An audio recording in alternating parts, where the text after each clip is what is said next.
Have you ever stopped to think about what really happens in the places where you work, when all the lights go out and there's no one left? What if I told you that some doors only appear at night? Doors that shouldn't exist. I worked for 23 years as a janitor in that building. I knew every corridor, every door, every dark corner. But on that October night in 2019, when I passed by the third floor at 0047, there was a door I had never seen before. And the worst part? It was ajar. And I could hear something breathing on the other side. My name is Robert Chen, I'm 58 years old, and what I discovered behind that door changed everything I thought I knew about the Thompson Building in Chicago. This is the most disturbing story of my life, and to this day the company tries to get me to sign confidentiality agreements so I never tell anyone. But you know what's most frightening? It's not what I saw down there. It's knowing that it was always there, right beneath our feet, while thousands of people worked, laughed, and lived their lives without having the slightest idea of what existed in the depths of that place. Have you ever experienced this? That strange feeling that something has changed in the environment, but you can't quite identify what? That's how it started. Stay with me until the end of this story, because what you're about to discover might completely change how you see the old buildings in your city. I was just an ordinary janitor, with a perfect and predictable routine. I would arrive at midnight, clean floor by floor, and return home at 8 in the morning. Simple as that. For more than 2 decades, that building was my second home. I knew every inch of those walls, every creak of the floorboards, every shadow cast by the empty hallways. But there are things we can't know, things that exist beyond our comprehension. And on that ordinary Tuesday in October, when the door appeared between rooms 304 and 305, I learned a terrifying truth about the place. Where I spent half my life, have you ever experienced this? That strange feeling that something has changed in the environment, but you can't quite identify what? That's how it started. Stay with me until the end of this story, because what you're about to discover might completely change how you see the old buildings in your city. I was just an ordinary janitor, with a perfect and predictable routine. I would arrive at midnight, clean floor by floor, and return home at 8 in the morning. Simple as that.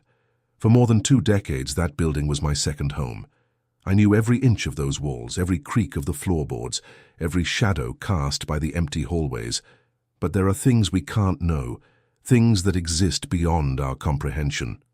And on that ordinary Tuesday in October, when the door appeared between rooms 304 and 305, I learned a terrifying truth about the place where I spent half my life. Before we continue, I need to ask you something. If you work nights, if you've ever felt that inexplicable shiver walking alone down an empty hallway, or if this kind of story simply resonates with you, leave a comment below about what has touched you the most so far. Seriously, I read all the comments, and I'm amazed by how many people have had similar experiences. Your participation here is what makes this channel grow and reach more people who need to know they're not alone in these experiences. And if you want to keep following real and disturbing stories like this one, subscribe to the channel and leave a like. This helps me a lot to continue bringing these accounts every week. It's not just a click, it's you becoming part of this community of people seeking the truth behind the inexplicable. Now let me tell you exactly what happened that night. I started working at the Thompson Building in 1996. At the time, I had just moved to Chicago with my wife, seeking a new life, a real transformation after difficult years in New York. The building was a 42-story corporate skyscraper in the heart of the city, built in the 1960s, with that serious and imposing architecture that marked the era. Nothing special, you know?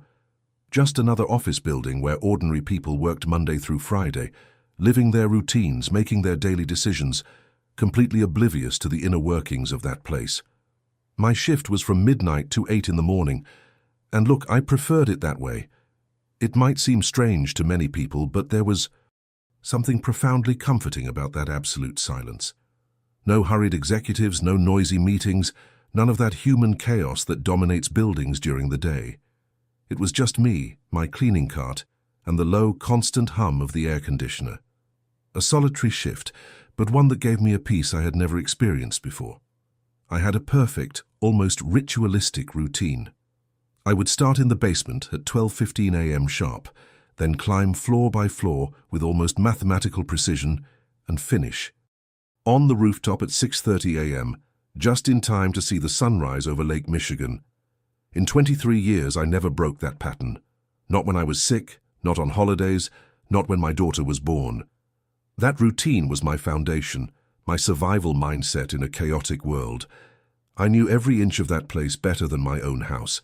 I knew where the carpet was most worn, which faucet dripped in the 12th floor bathroom, which window creaked when the wind blew. There was a psychological impact to that profound knowledge. You become part of the place. The walls hold their secrets and you hold theirs. I heard things, of course, strange noises, doors slamming shut on their own, elevators stopping on empty floors, but I rationalized everything. Old buildings make noise, drafts, old pipes. Nothing a logical mind couldn't explain. But there's a hidden truth about comfort and familiarity. They make us vulnerable. When you think you know everything, when your confidence is at its peak, that's exactly when reality shows you how wrong you were. And on that October night in 2019, all my certainties, that perfect routine I had built over 2 decades, crumbled in a matter of seconds. Because there are things in this world that don't follow the rules we've learned. Revelations that completely destroy the structure of our understanding. And when you encounter them, there's no routine, no experience, no logic that can prepare you for what comes next. It was October 15th, 2019.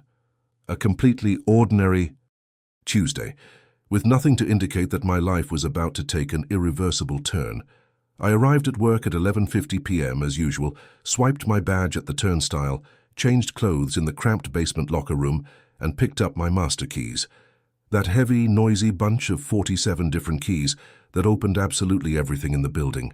Each key had its function, its history. They were like extensions of my body after so long. Around 12:30 a.m., I finished cleaning the 2nd floor and went up to the 3rd, mostly law offices, formal, quiet environments, with those long corridors covered in grey carpet that muffled any sound of footsteps. The LED lights projected that cold white light that made everything seem somewhat ghostly at night, creating elongated shadows that seemed to move when you passed by. But I was used to it. It was part of the job. But that night, something was different. You know that unsettling feeling that someone entered your house and moved the furniture just a few centimeters? Nothing glaring, nothing obvious, but your brain detects that something has changed and can't quite tell you what. That was exactly it. A silent discomfort, a subtle disturbance in the natural order of things. My rational mind tried to find logical explanations, but my instinct screamed that something was profoundly wrong. The air was colder. Not that biting winter chill, but something dense, heavy, as if the atmosphere had gained weight. Each breath seemed to require more effort. And there was a smell that I had never in 23 years smelled on that floor. It was something between old rotten wood and damp, wet earth, as if someone had opened an abandoned basement that had been closed and forgotten for decades. A smell of antiquity, of things that should remain buried. My steps slowed. That transformation in the environment was impossible to ignore. I stopped in the middle of the hallway, trying to identify where that strange smell was coming from. I looked at the office doors, all closed as always, the ornamental plants in the corners untouched, the paintings on the walls in the same place, nothing visually different. But the hidden truth was there, pulsating in the air, changing the frequency of that space in a way that my senses perceived, but my mind refused to accept. There are decisions we make without realizing it, small choices that define everything that comes after. At that moment, I could have gone back, gone downstairs, called security and said something was strange, but I didn't. I kept walking, because after 23 years you develop an almost arrogant confidence. You think you've seen it all, that nothing can surprise you, that you own that nighttime territory. The impact of that decision would only become clear minutes later, because the further I walked down the hallway, the more intense the smell of earth and old wood became, and the temperature continued to drop. My breath began to form those little clouds of vapor that you only see on very cold days. But it was October, and the building's air conditioning never ever made the place this cold. That's when I realized exactly where that subtle change was that my brain had detected from the beginning. Between doors 304 and 305, where there had always been just a solid wall that I cleaned every night without a second thought, there was now something completely impossible. If you've ever felt that inexplicable sense that something has changed in your surroundings, write in the comments, "I felt it," because what follows will show that sometimes our instincts know things that our logic hasn't yet been able to process. That's when I saw it, and I swear my brain simply froze trying to process what was before my eyes. Between rooms 304 and 305, two doors that I had been cleaning for 23 years, every single night without exception, there was now a third door. Let me explain properly, because even today, when I tell this story, it seems like complete madness. That wall was solid concrete. I vacuumed that section every night. I parked my cleaning cart there while organizing the products. There was no door at all. It was geometrically, physically, absolutely impossible to have a door in that place. But there it was, real, solid, undeniable. A dark, old-fashioned wooden door, completely out of place amidst the modern frosted glass and aluminum doors that dominated the rest of the floor. That wood had deep grain, damp stains, a texture that told of decades, perhaps centuries of existence. It seemed to have come straight out of a 1940s horror film, one of those black and white ones where everything is dark and laden with foreboding. The doorknob was stained bronze, with that green oxidation that only time produces, and had an oval and ornate shape that you don't see in modern buildings, and the detail that made my blood run cold. The door was ajar, only about 10 centimeters, but enough for a sliver of absolute darkness to leak into the lit hallway. My heart raced instantly. My rational mind tried to take over. I thought, someone must be doing some construction, some emergency renovation. But why didn't anyone tell me? Why wasn't there any sign at the entrance? I looked around for obvious signs. Yellow and black safety tape, nothing. Scattered tools, none. Construction dust, not a grain. Just that door, imposing and impossible, as if it had always been there, and I had somehow spent 23 years without ever noticing. But I knew. My journey through that building had been too meticulous. I knew every detail, every imperfection. That door wasn't there yesterday. It wasn't there a week ago. It wasn't there 23 years ago. It simply appeared. And that revelation, however absurd, was the only possible truth. That's when I heard the sound. Coming from the other side of the half-open door, there was something that made every hair on my body stand on end. It was a kind of breathing, but it wasn't human. It was too deep, too slow, with a rhythm that seemed to come from something much bigger than any person.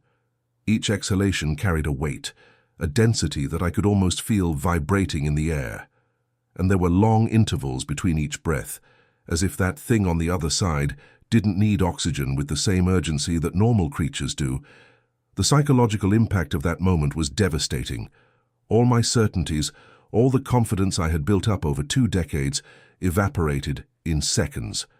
I was facing something that completely defied the laws of reality as I knew them. A door that shouldn't exist, a sound that shouldn't be possible, and a decision I would have to make in the next few seconds, to step back and pretend I never saw anything, or to approach and discover the hidden truth that building had concealed in its depths for so long. My hand trembled as I reached for the flashlight strapped to my belt. That heavy metal mag light I carried more as a precaution than out of necessity. I never imagined I'd actually need it someday. All my instincts screamed the same thing: get out of there. Turn your back, go down the stairs, call security, let someone else handle this. Don't open that door, don't go near, don't look. Every fiber of my being begged me to back away.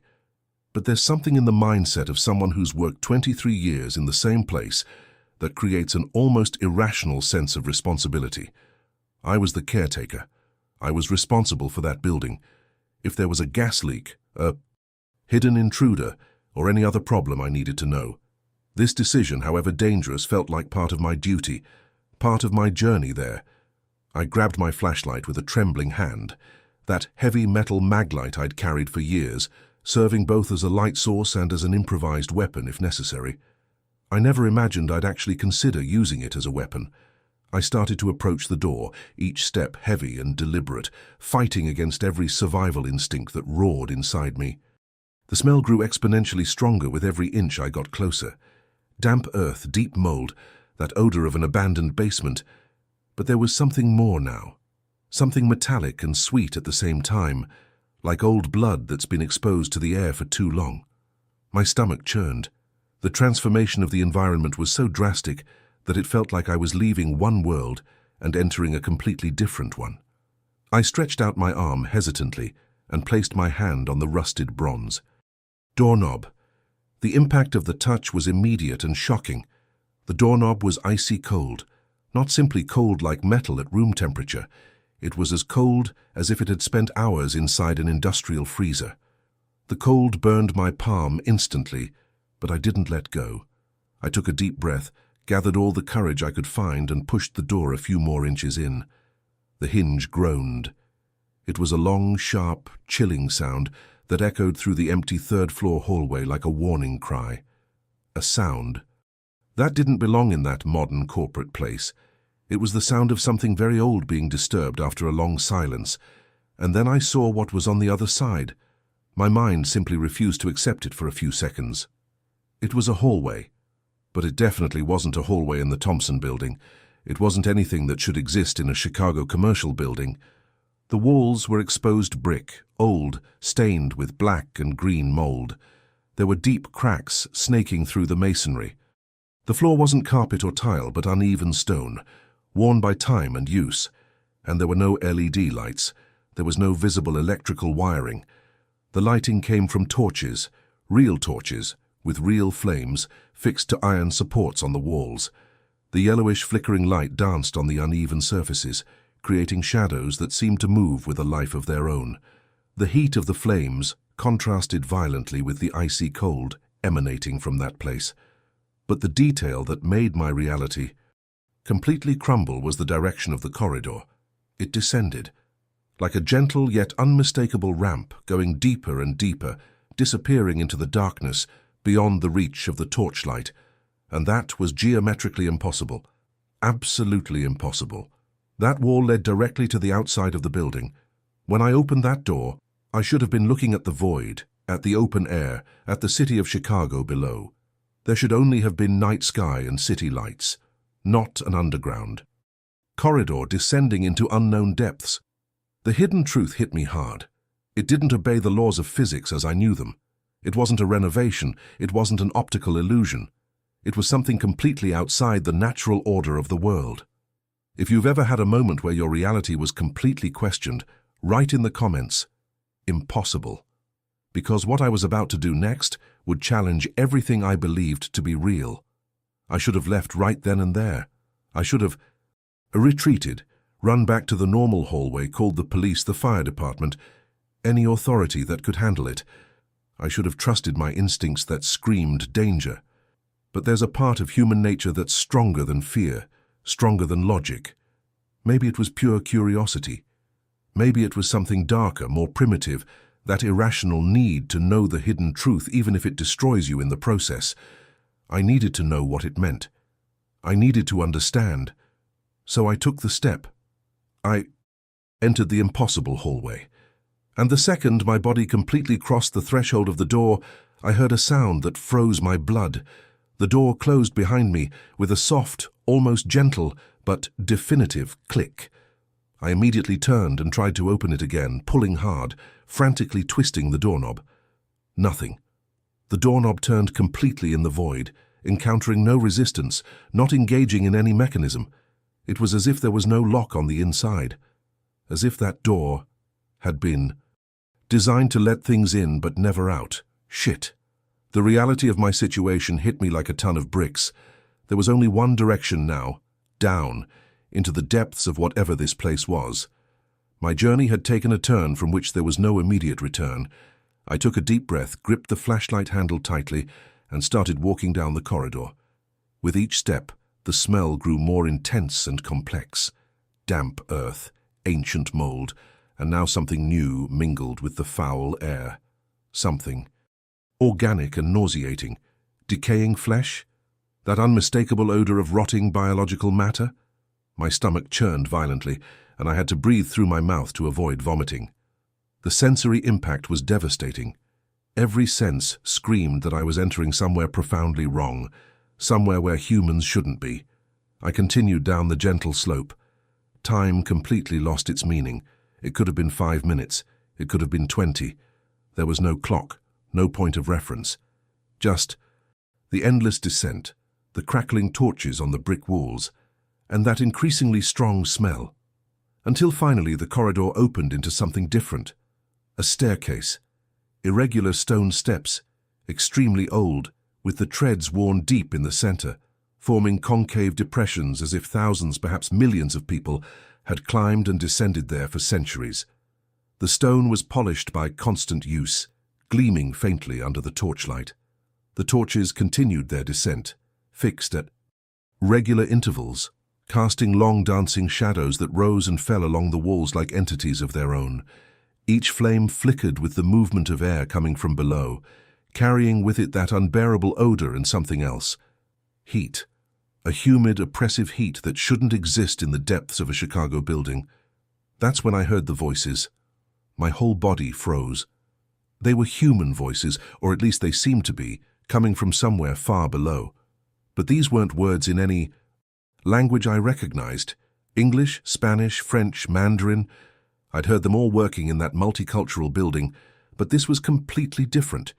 It was a strange, guttural, harsh language, as if people were speaking with their mouths full of stones or trying to form words with throats that weren't entirely human, sounds that seemed to scratch the air. My mindset shifted instantly. It was no longer curiosity. It was survival. I descended the stairs much more slowly now, pressing my body against the cold, damp wall, trying to make as little noise as possible. Every step calculated, every breath controlled. The transformation from confident caretaker to terrified intruder was complete. At the end of the long staircase, illuminated by the golden, pulsating light of the torches, I saw a double door. Dark, very old wood, reinforced with rusty metal bands that formed strange patterns on the surface. And from that place came the voices I had heard. But now, closer, I could also hear other things, screams, human screams of genuine pain, of profound suffering, sounds that no being should be capable of producing. I pressed my ear against the cold surface of the double doors, trying to better understand where those voices and screams were coming from. My heart was pounding so hard I feared they could hear it on the other side. I stood there, motionless, holding my breath, trying to gather any information about what awaited me, and then something happened that completely transformed my understanding of the situation. The voices stopped suddenly. All of them. The screams ceased. Absolute heavy silence fell over the place like a thick curtain, a silence so profound I could hear the distant crackling of torches on the walls. Then a clear, articulate voice in perfect English said very close to the door, so close it seemed to be inches from my ear, "We know you're there, Robert." My blood literally froze in my veins. My whole body froze. How did they know my name?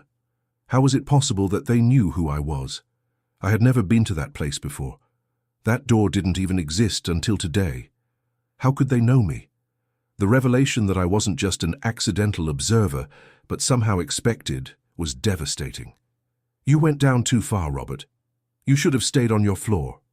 The voice continued, calm, almost polite, with a tone that could be mistaken for kindness if it weren't for one disturbing detail. There was something profoundly wrong with that voice. It was like a very good imitation of a human voice, but not entirely convincing, like when you hear an artificial intelligence trying to sound natural but failing in small details of intonation and emotion, except that was long before any technology I knew. It was something trying to sound human, but not being completely successful. "Look through the crack, Robert. See what we're protecting here. See what's always been beneath your precious building." The invitation was delivered, with a disturbing courtesy, as if I were being offered a guided tour of a museum, but each word carried a weight, a hidden truth that my mind still didn't want to accept.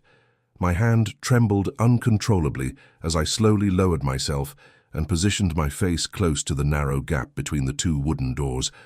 Everything inside me screamed not to look, to get up, run back up the stairs, try to break down that first door and escape that nightmare. But curiosity, that damned and irresistible human, curiosity was stronger. What I saw when I finally peered through that crack, my God, there are no adequate words. It was an enormous room. No, room is too small a word. It was a monumental hall, the size of a Gothic cathedral, with a ceiling so high it disappeared into the darkness above. Hundreds, perhaps thousands of torches illuminated the rough stone walls, creating a golden, dancing light that filled that impossible space.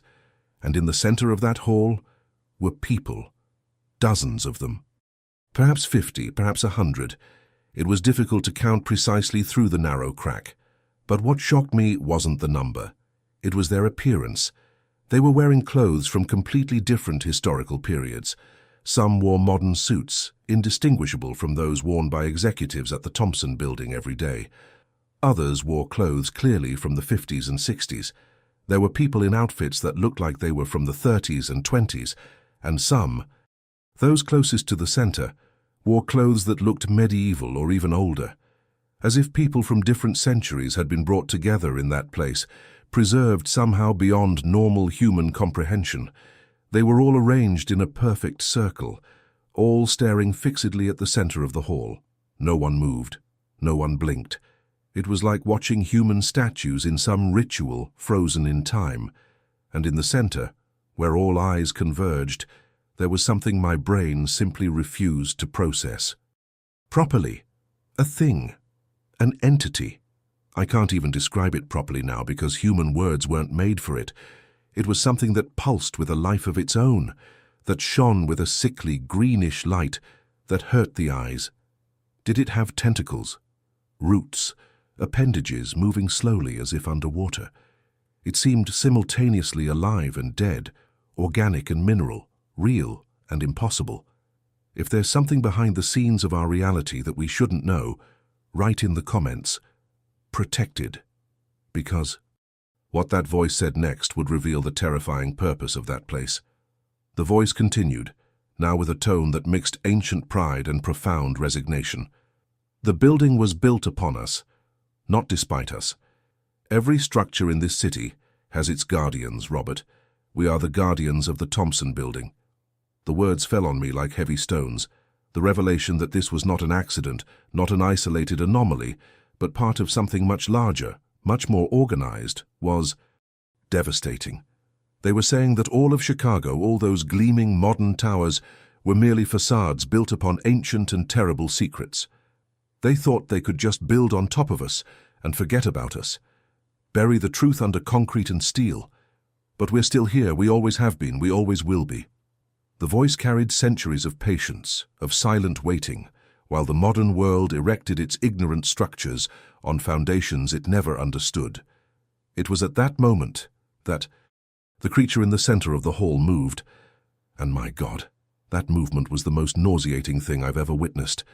It was slow, viscous, unnatural, like black oil dripping upside down, defying gravity and all physical logic. Those appendages writhed in patterns that hurt my eyes to try to follow, as if their geometry existed in dimensions my brain wasn't made to process. We need energy to keep it contained, you understand? The voice took on an almost apologetic tone, as if explaining an unpleasant but necessary hidden truth. That's why the doors open, once every decade, maybe twice, for someone specific, someone curious, someone who descends when they shouldn't, someone whose vital energy can fuel the containment for a few more years. The impact of those words was like a punch to the gut. They weren't offering me knowledge, they were offering me as a sacrifice, or recruitment. I still didn't know which would be worse. I felt my legs weaken dangerously. I had to lean against the damp wall to keep from falling.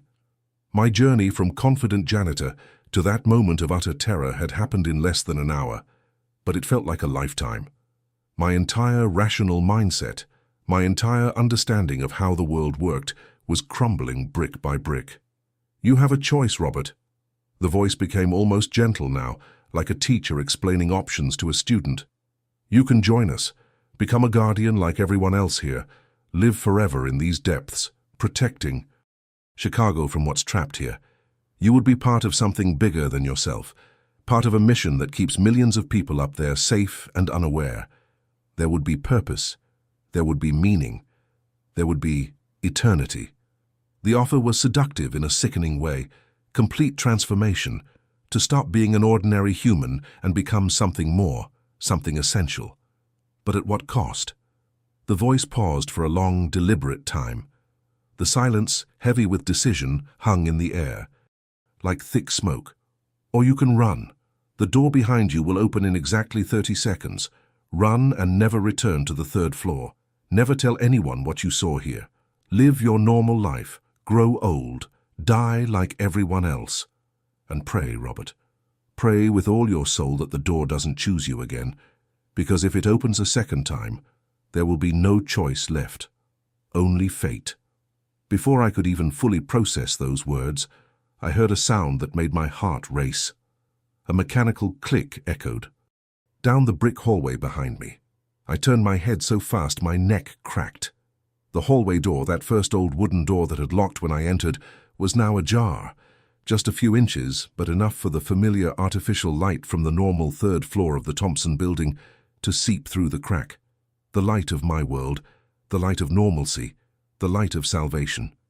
30 seconds. They gave me 30 seconds to make the most important decision of my life. I ran. I didn't think. I didn't hesitate. I didn't look back.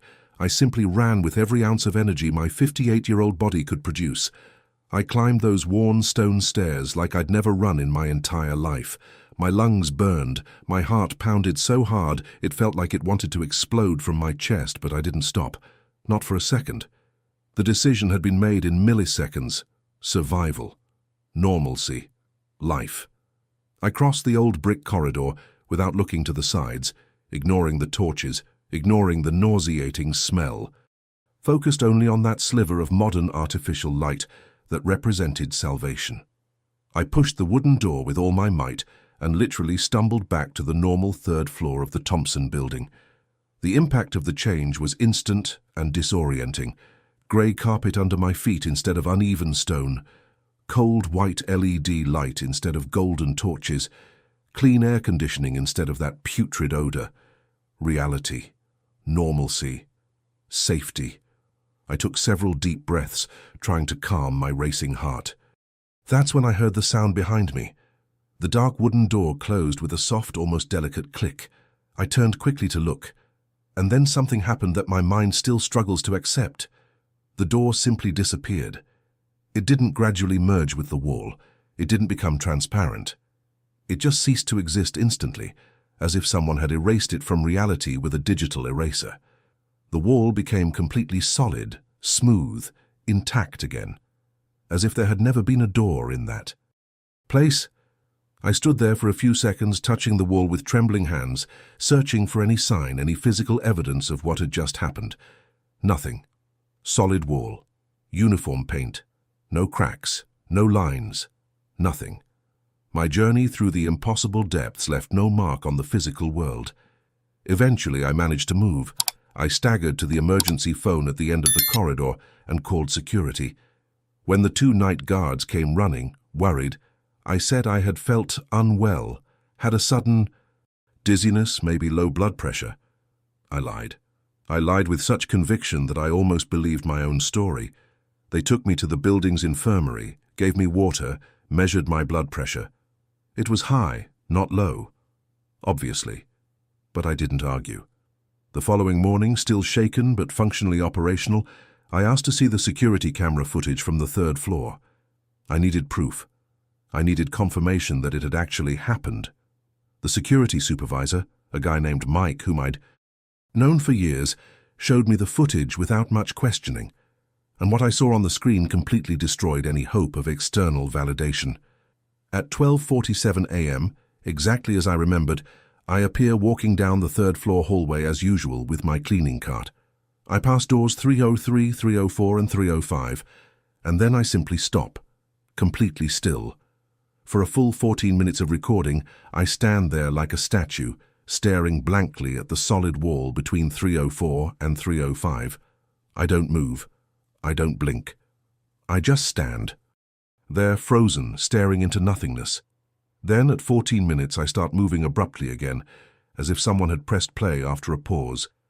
I run out of control, and call security a few seconds later. In the recordings, there is no door. There is no impossible corridor. There is nothing but me standing still for 14 minutes, staring at an absolutely ordinary wall. The hidden truth remained hidden. The cameras captured nothing but a middle-aged man having what appeared to be some kind of dissociative episode. Mike looked at me with genuine concern and suggested I take a few days off, maybe see a doctor. Stress can do strange things to the mind, he said. And what little mentality I had left, already fractured and doubting everything, began to question my own sanity. Had it all been a hallucination, a mental breakdown? But I could still smell it clinging to my nostrils. I could feel the coldness of that bronze doorknob. I could hear that unnatural voice echoing in my memory.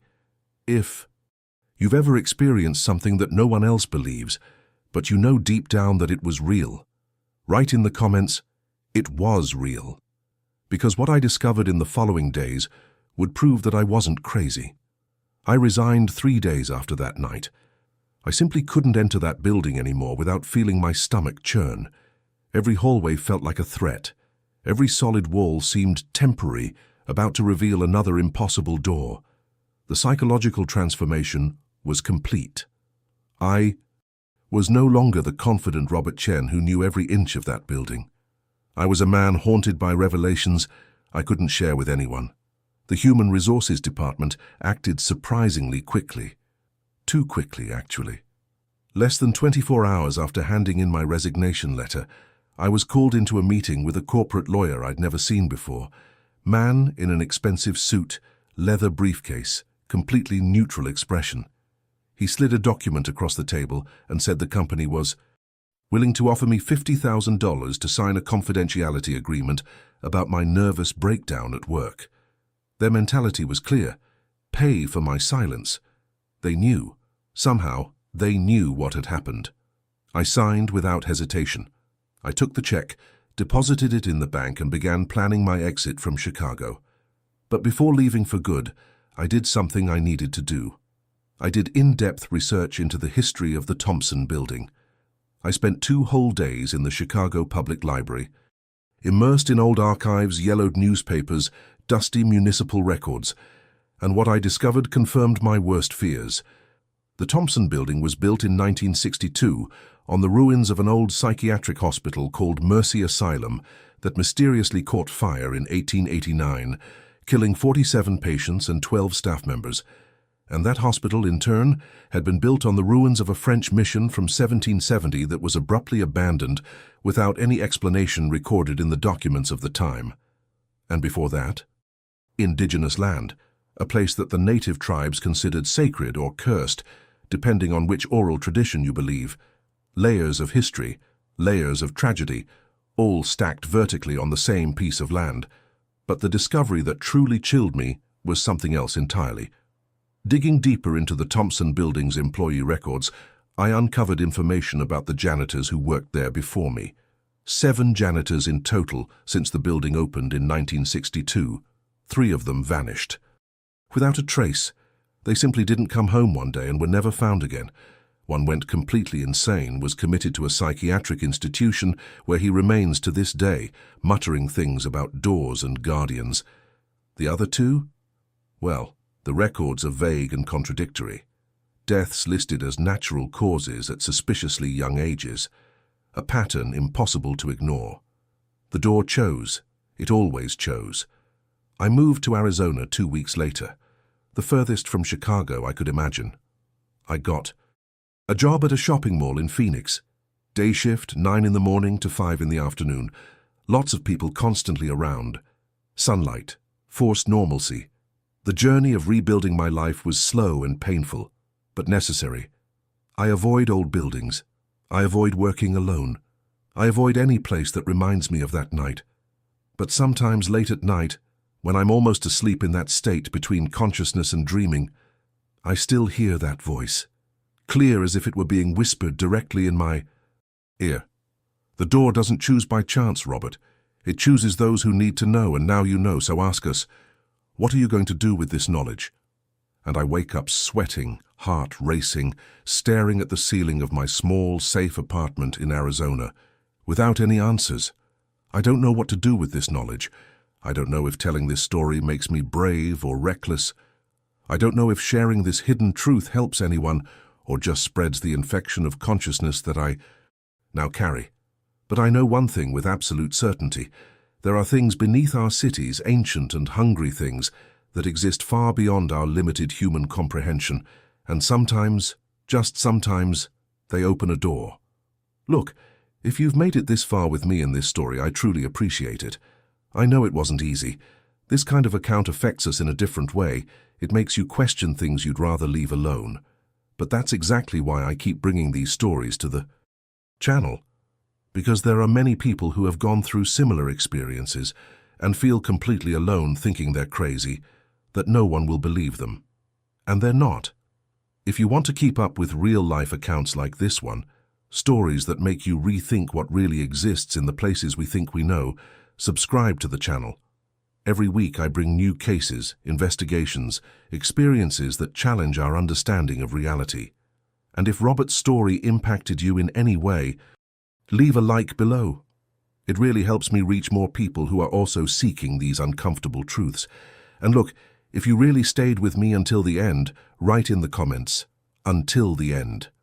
I read them all, and I like to know who are the people who are willing to descend with me into these dark places of human experience. Your presence here makes all the difference. There's a video over here about other buildings in Chicago that hold similar secrets, accounts from people who also found things that shouldn't exist. Click and continue with me there. The journey doesn't end here. And remember, the next time you walk down an empty hallway at night, pay attention. Has that door always been there, or did it just appear? Until next time.